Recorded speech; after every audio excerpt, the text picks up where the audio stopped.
Hey loves! Hey guys! Hi guys, welcome back to my channel Chronicles and beyond. So today I am back with another video after such a long time, guys. I missed you guys so much. I missed kind of sitting down and having open, honest, unfiltered conversations with my subbies, because that is what Chronicles and beyond is about. So today I'm just going to be sitting down and kind of reflecting, on the year that I've just had, the year 2018, and hope that it will kind of inspire you and motivate you to kind of also reflect on also your own life, because I've kind of established that I am my own competitor, and each and every day I'm actually on a process to kind of better myself. I kind of always want to be better than the person that I was yesterday. So I cannot be better than the person that I was yesterday if I don't sit down and have open conversations with myself, if I don't sit down and reflect on what has happened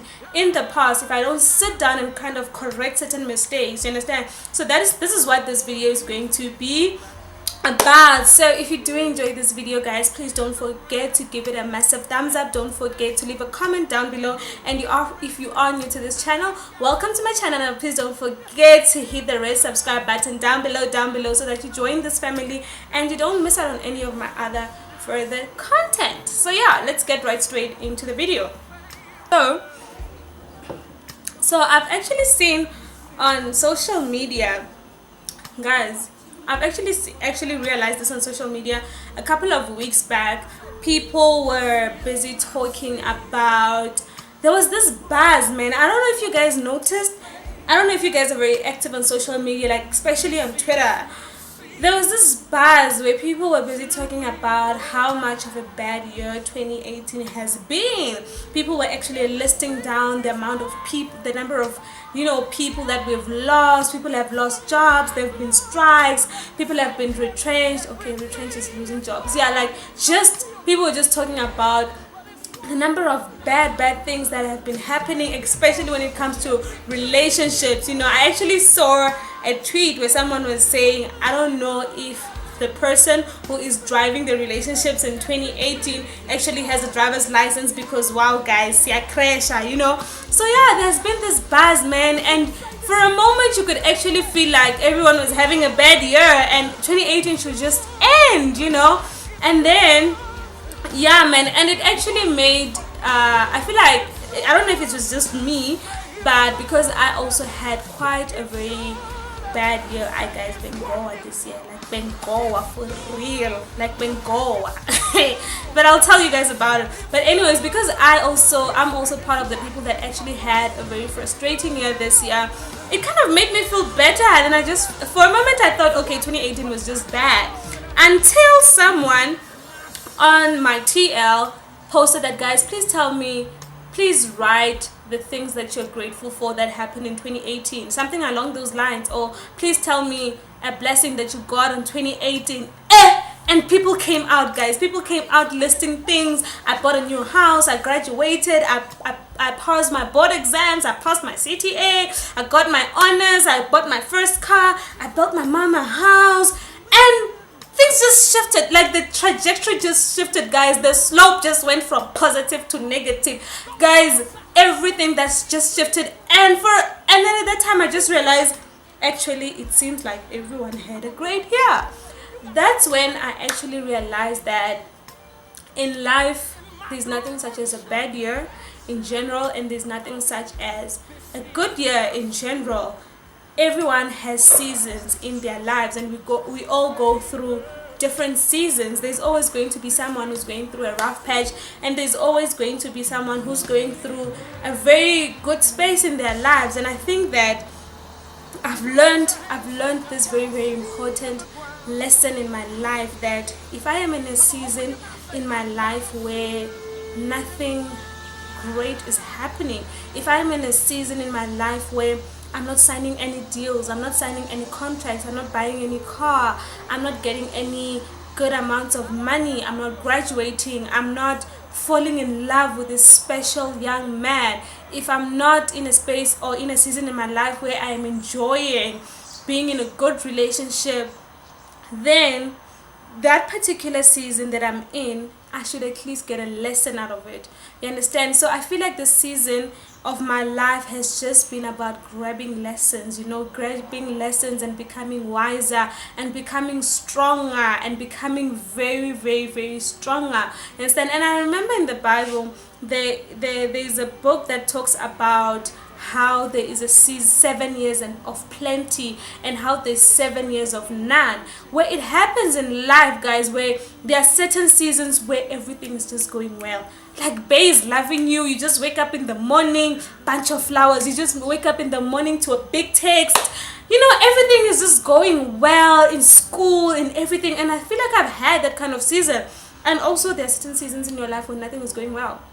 Literally nothing goes well. From, guys, your hair is going through the most, like you're losing your hairline, you're gaining weight, you're losing people in your life, school is bad, relationships are bad, like there are seasons in life.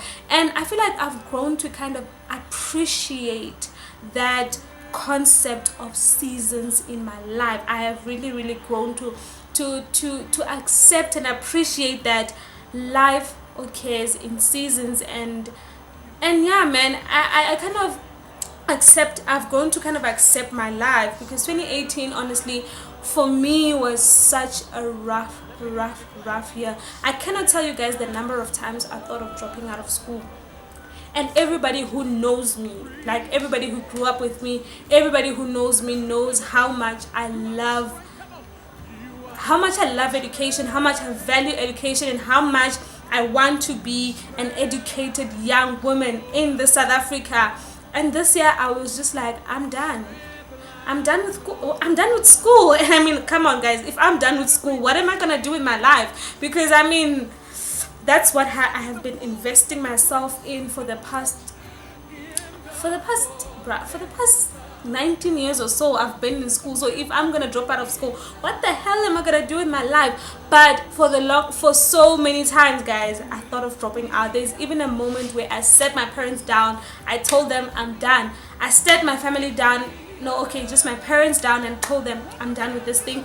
I told my friends, like my close friends, I told them that, guys, you guys are not gonna see me this semester. I'm out of here.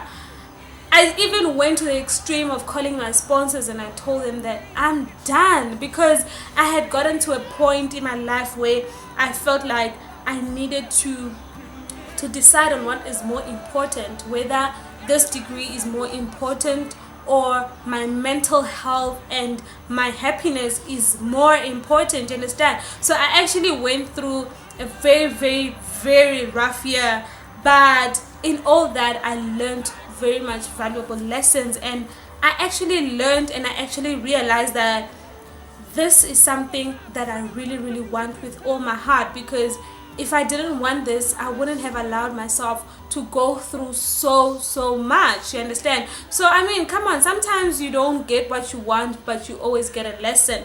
So that's what I wanted you guys to kind of realize, that life happens in seasons and different people go through different seasons. Don't compare yourself with other people, because sometimes you are going through a season of none and the next person is going through a season of plenty. You understand? When you compare your life to somebody's life, you kind of slapping God in the face. You understand? You kind of saying God did a better job with somebody else than you. You kind of saying God has a better story for the next person than he has for you.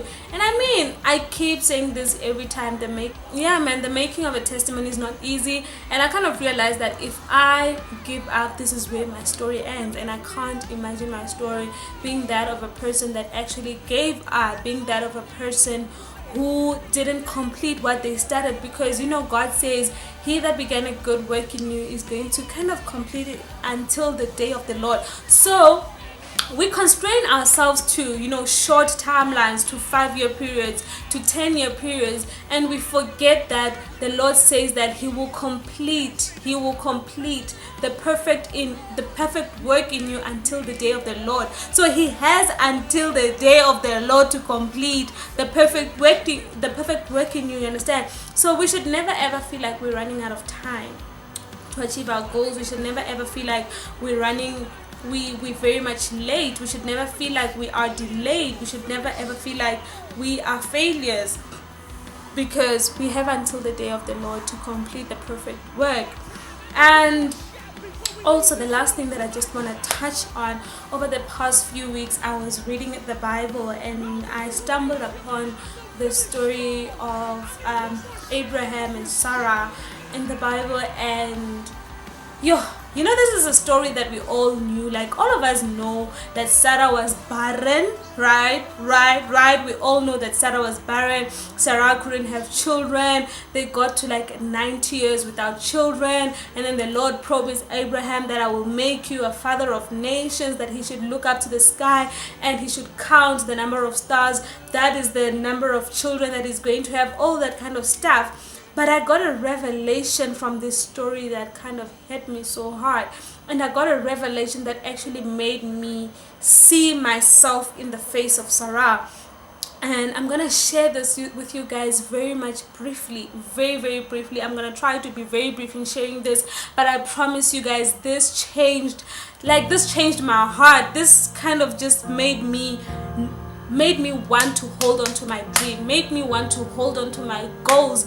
I read this and I got this revelation, and I was just like, I will never ever give up, because I know that as young people, when we go through challenges, we like to use those challenges to define ourselves. We call ourselves failures, we call ourselves unemployed, we call ourselves barren, you understand? So I want us to learn something very powerful from the story of Sarah. Before I actually share the story of Sarah with you guys, I have decided that I'm going to actually cut this video here, and I'm going to share the revelation that I got from the story of Sarah in the next video. But yeah, because I feel like these two things are a bit, although they are linked, I feel like they deserve separate videos and equal attention. I'm going to cut this video here and carry on in the next video.